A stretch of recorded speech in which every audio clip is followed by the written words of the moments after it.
Hey, it's Kaya. So I have been asked so many times, how come your Hebrew is so good? At first, I was offended sometimes by this question because I feel like I'm being patronized at. But honestly, I discovered that there are so many people who just genuinely are interested. I really want to support those who are either converting or trying to make Aliyah to Israel or are just interested in Jewish studies and just want to learn better Hebrew. So I learned Hebrew from scratch when I was about 20 something years old. It took me maybe like a year and a half to get fluent in basic conversations, and another like year and a half to get fluent in slightly more advanced conversations beyond small talk. First of all, I am a Jewish convert, as some people already know, and I started learning Hebrew basically when I got interested in Israeli culture and Judaism. So I already spoke English, Cantonese, Mandarin, and a little bit of German by the time I started learning Hebrew. So first of all, I always used Hebrew, no matter how. For example, when I wasn't really speaking anything, I didn't even know how to read, I was looking at YouTube and just copying the Aleph, Bet, Gimel, Dalet the entire time, like just looking at how to write cursive Hebrew. I mean, printed Hebrew is just look in the computer and, look at how it's written on the computer, right? But cursive is a little trickier, so you have to like look at videos that show you how to write it down. So you sort of like learn, sort of like learning Chinese writing, how to, start on which direction and end where. So I kept practicing Alphabet Gimel until I like sort of got the hang of all the handwriting, and I learned all of the basic words. For example, like Boker Tov, like good morning, Tzolai Tovim, good afternoon, Toda Rabba, like the most common human conversation starters.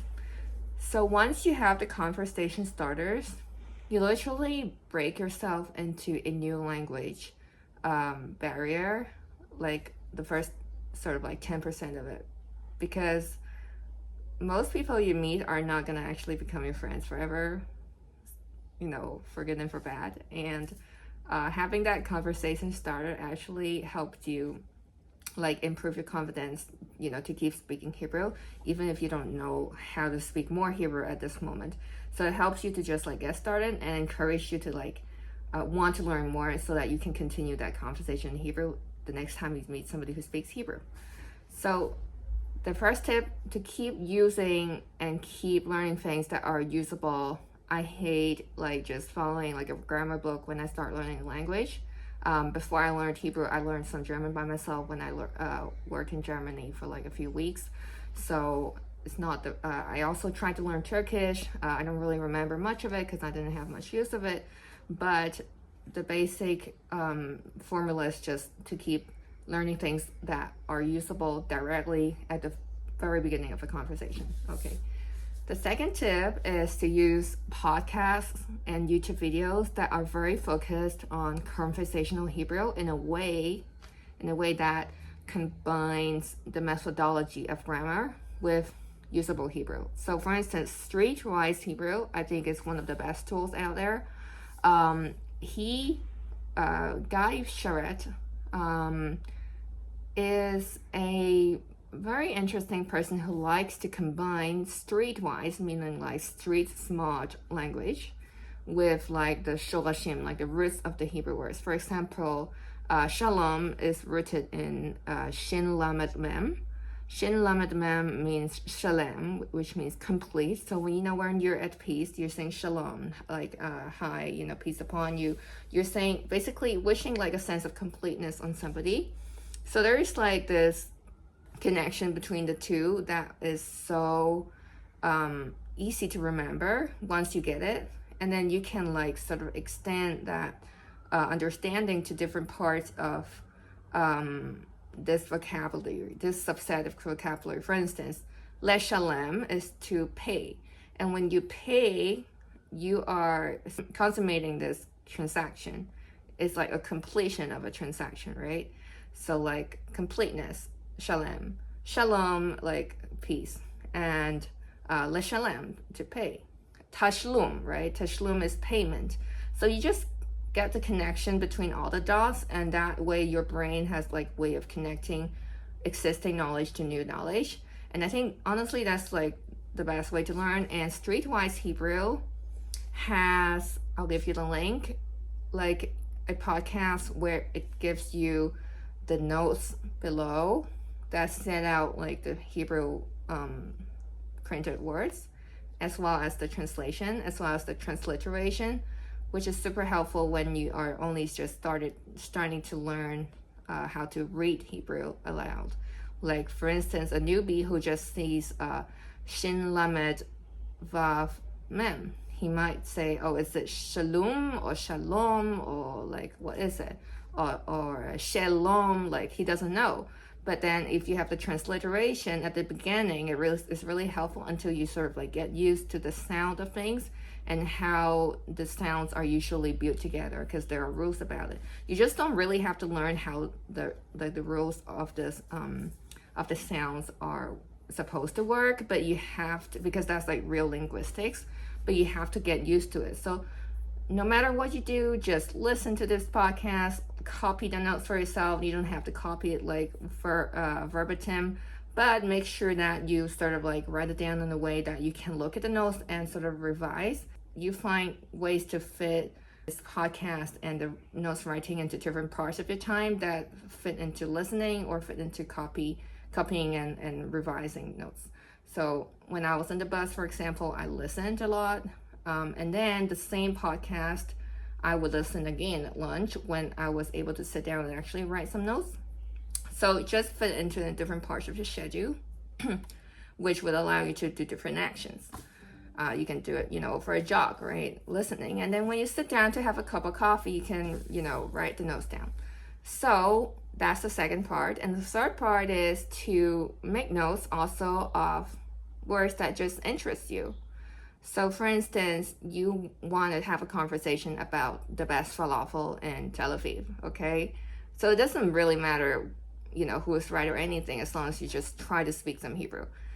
It doesn't matter if you make a mistake. So you wanted to say, Ani achi ohevet et falafel shel Ben Shalom. Like my favorite is the falafel of Ben Shalom. So you can just write down that sentence and then look up the words that you don't know. For example, achi ohevet. Like you learned ohevet like 10 days ago, which is to like something, to love something. And then now you want to say, I love the most, achi. So you look up this word, oh, achi is the most. So you write it down, you circle it, highlight it, whatever. And then you'll be able to sort of like pivot that, like the achi of the knowledge of that, into different words. Now, there are tools for learning those new words. One is Morphix. Morphix, I'll give you the link as well, is a Hebrew English dictionary online. It's very accurate and gives also some uncommon translations for niche words. Another tool is Pe'alim. Pe'alim is a root system of different words that gives you, like, for example, the different constructions of one word. So if you look up chaver, which is friend, it can give you lechaber and leitchaber, which is, which are two different constructions of the same shoresh, the same root, to connect or to connect with, like in an interactive way. So just, you use your interest to leverage it into some words that, may be new to you. For example, you're interested in chaver, and now you've learned to connect also. So it's sort of like doing the streetwise Hebrew system, but this time you're doing it like at your own pace and using the words that you're interested in at your very own volition. So my fourth tip is to just really, really struggle with it. Meaning, like, you have to be able to break through your lack of confidence or your preference to stay in the comfort zone in order to make advancement. So I can tell you a story about me davening, like praying in Hebrew.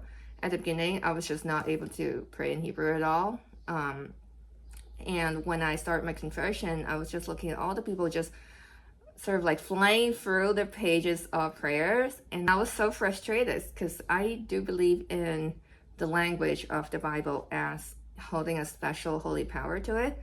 So I initially started just reading so slowly using the interlinear Siddur, which is the art scroll copy of the Hebrew prayer book.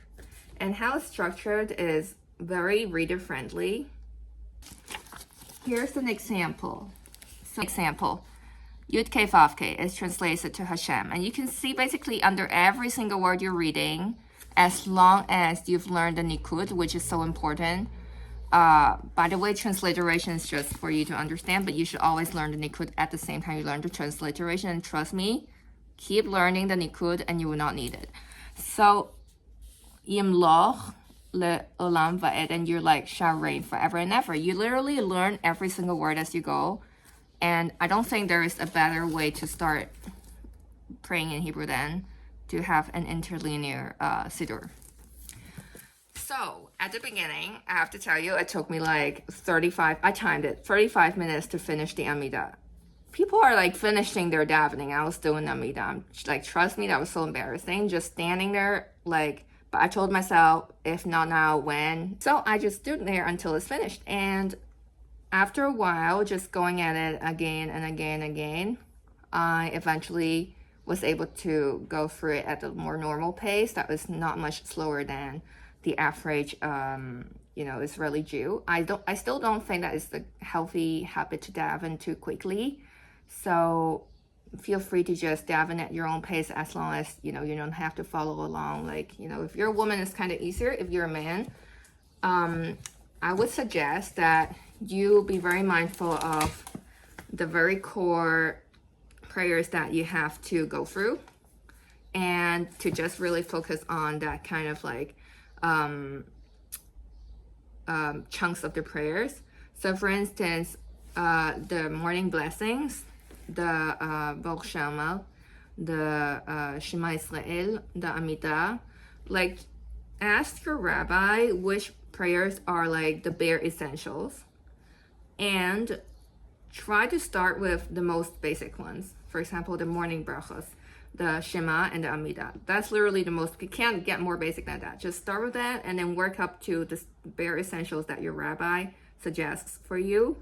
And then you can work into other prayers. So master a few so that you build up your confidence and at least you have some things that you can do normally. And then, you'll eventually work up to the whole thing. So I kind of digress a little bit, but honestly, you could do this for any book or newspaper or whatever that you want to learn your Hebrew with, and for which you're learning your Hebrew. You could be learning it, to study some like book or to study like an academic topic. So just, pick something that you think is core to your Hebrew learning and really, really break your mind into like reading it. Recently, I took a legal Hebrew course where I was learning how to read and write legal Hebrew, like contracts and legislation, pumped up my reading and writing skills like significantly. It was pretty much sponsored by the Ministry of Absorption and Aliyah in Israel. So they have this kind of like vocation support for the Hebrew in your particular profession. So that would be my fifth tip, to take advantage of the professional support that you have if you are already living in Israel. For those who are not living in Israel, whatever like context that you're intending to use your Hebrew in, do not shy away from taking a course or like doing something specific about that like area of the Hebrew. Because the more you will be able to relate your daily life or your work life to Hebrew, the better. So my sixth tip also is related to like Hebrew structured courses, which is the Ulpan. Now, I would not recommend the Ulpan to people who are very good at self-learning if they're just going there to learn Hebrew. I love that I met friends there, and I think that's the best part of the Ulpan. But just don't go there if you're only there to, to learn Hebrew and you're an introvert and you already know Hebrew by self-learning. So I highly recommend the Ulpan to people who want something to kickstart with and sort of like get them comfortable with other immigrants and, build up some habit of learning or structure. And I think it's great if you go there and decide to pivot that into like Taka, which is a more advanced Hebrew academic course in preparation for a university degree in Israel in Hebrew. And of course, the other professional Hebrew courses that I already talked about. So in short, try to talk to anybody who speaks Hebrew with your conversation starters that you learned pretty much at the very beginning of your learning process if you follow my method. And just keep building it from there. If you start a conversation with somebody and they're like, you're like, ma nishma, and they're like, and you're like, oh, that was so quick. So just, ask them to say it again. They're happy to say it again. Even if they are, find a new friend. So write down all the words that you don't know. And if you wanted to tell somebody about the better hummus than, what he was talking about, just think about how to say it. And you write it down, you practice it to yourself. And next time you'll be able to talk about the best hummus to the next person. So keep using it. You can do it. Just like believe in yourself and stick to the method. Make time to practice. All the best.